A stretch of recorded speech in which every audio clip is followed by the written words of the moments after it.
இது மாதிரி உங்களை மிகப்பெரிய மன அழுத்தத்துக்கு ஆளாக்கின சம்பவம் இது. நீங்கள் என்றைக்காவது மாதிரி ஆயிருக்கீங்களா மிகப்பெரிய மன அழுத்தத்துக்கு?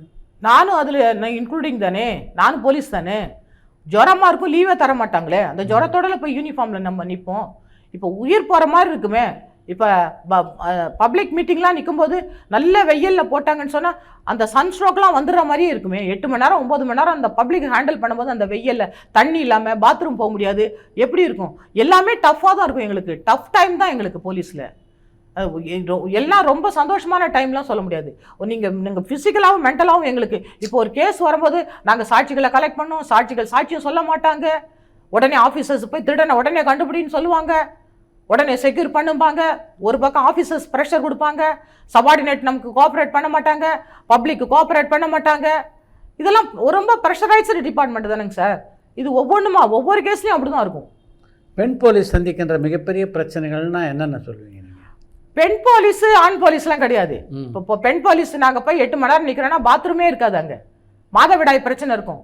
குழந்தை பால் கொடுக்குற குழந்தை பால் சொரியும் குழந்தை. இப்போ அப்படியே அந்த பெண்ணுக்கு 8 மணி நேரம் நின்றுதாகணும். எலெக்ஷன் டியூட்டிலாம் பார்த்தாகணும், லீவே கிடைக்காது. கம்பல்சரி எல்லாரும் வேலை பார்க்கணும்.